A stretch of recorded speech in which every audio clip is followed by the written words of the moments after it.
ছোটবেলা থেকেই অনেকে স্বপ্ন দেখেন বড় হয়ে ডাক্তার, ইঞ্জিনিয়ার বা বড় কোনো কর্মকর্তা হবেন। আবার কেউ বা বিপরীত হেঁটে স্বপ্ন দেখেন দেশের হয়ে প্রতিনিধিত্ব করবে, ভদ্রলোকের খেলা নামে পরিচিত। এই সকল তরুণদের নিয়ে সাজানো হয়েছে আমাদের গল্প। চলুন শুনে আসি সেই গল্প। তারেক রাজশাহীর একটি হোস্টেলে থাকেন। কাকডাকা ভোরে বেশিরভাগ মানুষ যখন নির্বিঘ্নে ঘুমায়, ঠিক তখনই সব ক্লান্তি একপাশে রেখে তৈরি হচ্ছেন তারেক। ব্যাট প্যাট সব গুছিয়ে বেরিয়ে পড়লেন সেই স্বপ্নের উদ্দেশ্যে, যে স্বপ্ন তাকে ঘুমাতে দেয় না। লক্ষ্য সেই স্বপ্নকে বাস্তবে রূপ দেওয়া। আপনার এই প্রত্যন্ত গ্রাম থেকে পরিবার পরিজনের মায়া কাটিয়ে রাজশাহীতে তার আগমন প্রতিষ্ঠিত ক্রিকেটার হয়ে উঠবে বলে। বেশিরভাগ সহপাঠীদের অনুপ্রেরণা যোগাতে সঙ্গে আসছেন অভিভাবকেরা। আর তিনি তখন মাঠের এক কোণে একাকী তৈরি হচ্ছেন। শরীরের ঘাম ঝরিয়ে ছাড়লেন বোলিং অনুশীলন। ছোটবেলা থেকেই ভালোবাসা শুধু ক্রিকেটের জন্য। ক্রিকেট আমার অনেক ভালো লাগে, তো আমি ক্লাস করতাম সাথে বড় হয়েছে। এমন ভবিষ্যৎ ক্রিকেটার তৈরিতে রাজশাহীতে রয়েছে একাধিক ক্রিকেট একাডেমি। তবে বেশিরভাগ একাডেমিগুলোতেই রয়েছে নানা সংকট। এসবের মাঝে আছে এক ব্যতিক্রম ক্রিকেট একাডেমি। এমন এক ক্রিকেট একাডেমির নাম হলো বাংলা ট্র্যাক ক্রিকেট একাডেমি। ঠিক আছে, এখানে দেখছি অনেক ভালো ভালো প্লেয়ার বেরোয়েছে এখান থেকে।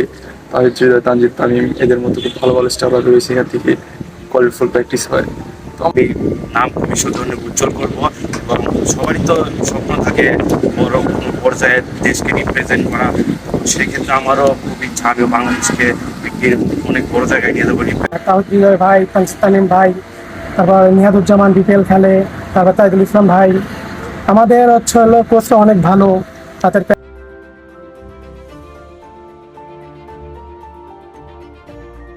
এসব স্বপ্নবাজ তরুণদের সঠিক পথে এগিয়ে নিয়ে যেতে সব ধরনের সহযোগিতাই করছেন অভিভাবকরা। এবং আমি নিজেও একটা ক্রিকেটার ছিলাম। আমি ঢাকাতে অনেক লিগ খেলছি এবং যারা সিনিয়র প্লেয়ার ছিল তাদের সাথে পরিচয়। এবং ক্রিকেটটা যেহেতু বুঝিয়ে যেহেতু আমার সন্তানকে আমি এই পর্যন্ত কিন্তু আমি নিজে প্র্যাকটিস করে নিয়ে এসেছি। সে গত বছর এস লেভেল খুলনা বিভাগীয় দলে খেলছে 14 এবং বিকেএসপি তো সে 3 মাস ছিল। বাট সে হলো একটু খোলামেলা জায়গা চায় এবং তাকে নিয়ে বাংলাদেশে অনেক জায়গায় ঘুরছি। একাডেমিতে রয়েছে আলাদা জিম, ইনডোর, সেন্টার উইকেট সহ নানাবিধ সুবিধা। মাঠকর্মীদের নিরলস পরিশ্রমে সব সময় ঠিক রাখা হয় অনুশীলন মাঠ। সপ্তাহে 5 দিন সকাল বিকেল 2 বেলা অনুশীলনের সুযোগ থাকে। এ সকল তরুণদের প্রশিক্ষণ দিতে দেশসেরা সব সাবেক ক্রিকেটারদের দিয়ে দেওয়া হয় প্রশিক্ষণ। বিপিএল, ডিপিএল, ঢাকা লিগ সহ নানা ধরনের জাতীয় লিগগুলো খেলে চলেছেন এখানকার নিয়মিত ক্রিকেটাররা। ভবিষ্যৎ ক্রিকেটে দেশের হয়ে বড় অবদান রাখতে চান রাজশাহীর এই বাংলা ট্র্যাক ক্রিকেট একাডেমি। আপনার যখন দীর্ঘদিন ধরে আপনি কোচিং লাইনে থাকবেন, তখন কিন্তু আপনার অটোমেটিকলি একটা এক্সপিরিয়েন্স কিন্তু হয়ে যাবে যে এই রেসের ঘোড়া কত দূর দৌড়ায় যাবে। সো আমরা এইগুলো কিন্তু খুবই গুরুত্ব সহকারে ফলো করি এবং হ্যাঁ দেখি যে উদীয়মান প্লেয়ার, ছোটো বাচ্চা কিন্তু অনেক ভালো স্কিল। হ্যাঁ, তখন আমরা নিজেরা ওকে নিয়ে একটা পরিকল্পনা করি যে ক্রিকেট একাডেমিতে কিছু প্লেয়ার যারা খেলছে ঢাকা ক্রিকেট লিগে, PBL league, first league, NCL এ, বিপিএল এ। আর আমাদের একাডেমির মূল হচ্ছে আমাদের ছেলেমেয়ে যেন ভালো জায়গায় ক্রিকেট খেলে। আসলে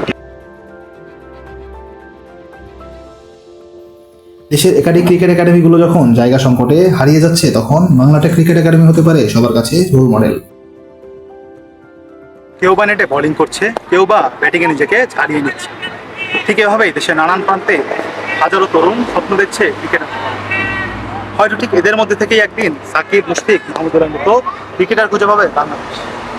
রাফিকুল ইসলাম, সাংবাদিকতা বিভাগ, বরেন্দ্র বিশ্ববিদ্যালয়, রাজশাহী।